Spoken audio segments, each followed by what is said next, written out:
Minerva Lane é discreta, calada e, na maioria das vezes, até banal, mas nem sempre foi assim. Robert Blaisdell também tem uma necessidade imensa de se esconder e corrigir todos os erros que o pai cometeu. E lutar diariamente, porque as comparações são inevitáveis. O encontro desses dois vão fazer com que eles enfrente esses medos e aprenda a passar por essas limitações. O ano é 1863 e os dois se encontram pela primeira vez numa sala, ela escondida atrás de um sofá e ele atrás de um cortinado. No vídeo de hoje eu vou conversar com você sobre o livro A Guerra da Duquesa, primeiro livro da série Entre Irmãos, da autora Kurt Millan.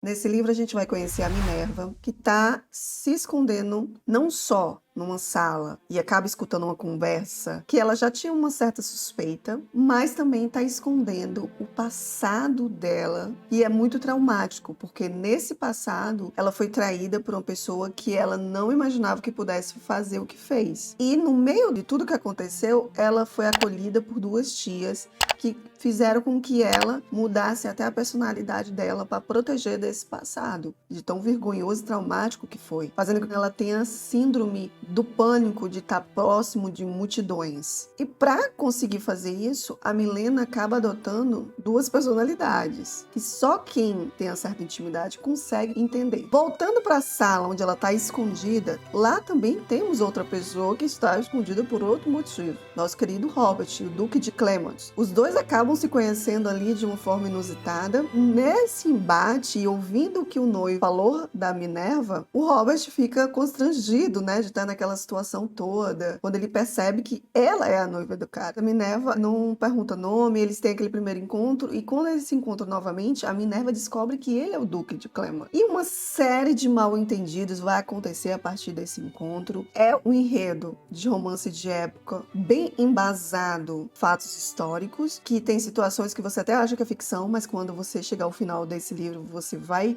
perceber, porque a autora deixa claro para você que isso teve um embasamento histórico. Então, acaba que fazendo essa história tendo uma pegada mais romance histórico do que romance de época. É meio diferente da pegada dos livros clichês que eu gosto de romance de época até então, mas eu gostei para conhecer a escrita da autora. O passado da Minerva é muito complicado ela realmente confiar. Ela é uma mulher extremamente estratégica, tanto que no livro é falado muito sobre xadrez, e acho que essa dinâmica do xadrez é que norteia muito a história desse livro e as coisas que vão acontecendo, porque a cada movimento de um implica numa jogada do outro e eles vão se pegando nisso. A Milena acaba descobrindo o segredo do Duque de Clemont. Em contrapartida, eu tive uma grande dificuldade nessa parte, porque eu não acreditei que ela tenha descoberto tão fácil o segredo dele. Eu até achei que não é um segredo, deve ser outro, e ele tá usando disso de artifícios para o quê? Para conquistar a gata, né? E eu fiquei um pouco decepcionada, devo dizer, por conta dessa questão. Mas a dinâmica entre os dois funciona bem. Esse livro é passado um pouco depois dos Bridgertons.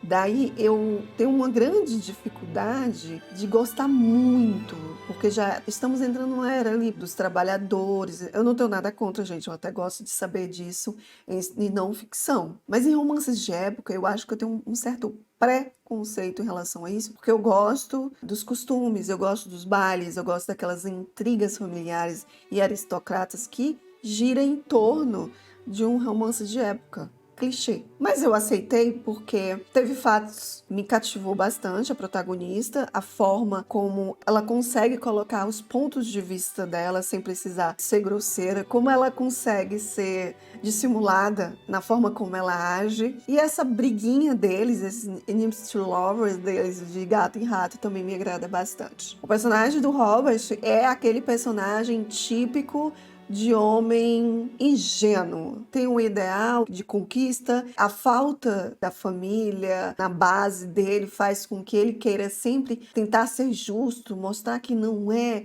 como o pai. Essa questão dele com o pai sempre vai ser um ponto para o Robert. Ele não é aquele libertino tradicional. Nós vemos um cavaleiro cheio de causas, ele buscando uma parceira ideal para esta causa. Essa dinâmica é gostosa de acompanhar. Outra personagem que me chamou bastante a atenção foi a mãe do Robert. A forma dela falar, a forma dela reagir, tudo dela era bem pensado. E todo esse trauma do Robert com os pais me deixou, principalmente com a mãe, me deixou encantada. Eu vi muita gente dizendo que esse livro não teve um final, a reconciliação do Robert com a mãe parece que ficou subentendido, mas eu acho que não. Eu senti que toda a condução da história, a conversa da mãe, a personalidade excêntrica da mãe, fez com que ela, dessa forma, nessa dinâmica que eles já tinham, conseguisse fazer ali a reconciliação. Então eu não senti isso, eu não tive dificuldade nesse ponto. Mas é um livro que, se você tá aí querendo sair de uma ressaca literária, pegar aquele começo do industrial, né, das fábricas, dos trabalhadores, é um livro bacana também. Ele me lembrou muito aquela série do Chá das 5,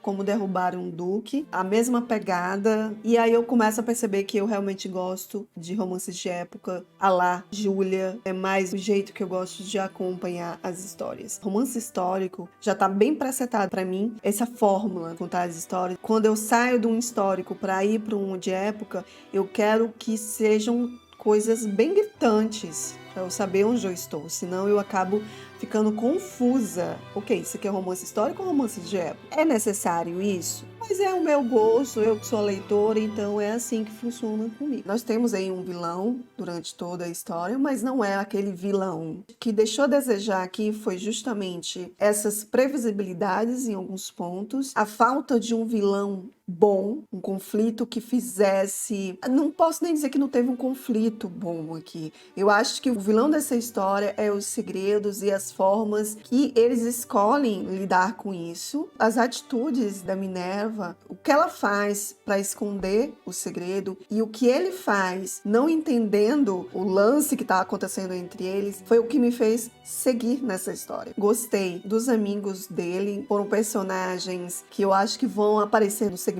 das séries. Eu já sei que o segundo livro tem como protagonista o Oliver, que é o irmão dele aqui no livro. Eu queria muito um amigo dele, então acredito que eu só vou ver ele no terceiro livro. Por isso vou continuar essa série. Eu já falei aqui em um vídeo sobre o que eu penso sobre as capas. Vocês estão aí cansados de saber, se você não sabe. Eu tenho um sério problema com as capas de romance de época aqui em Portugal. O meu problema geralmente é com a Dona Asa, a editora Asa, porque tem umas edições de romance de época que, pelo amor, ela conseguiu se redimir com essa série. Eu acho esse estilo de capa chama realmente o público-alvo, então não teremos problema. Mas eu ainda acho a capa brasileira, minha gente, olha que maravilha, olha que perfeição. Editoras portuguesas, melhorem. Entretanto, porém, essa daqui também não deixa atrás. Eu gostei do estilo, espero que continue mantendo essa identidade visual para ficar bonitinha na estante. No Brasil, essa série é conhecida como Os Excêntricos. Aqui, a série é Entre Irmãos, dei 3 estrelas. Aqui está saindo pela Asa Editora. Ouvi dizer que a tradução não é lá aquelas coisas, mas como eu não posso avaliar nesse sentido, eu espero que você tenha gostado desse vídeo. Se você gostou, não esquece de deixar aqui uma curtida, um comentário para me ajudar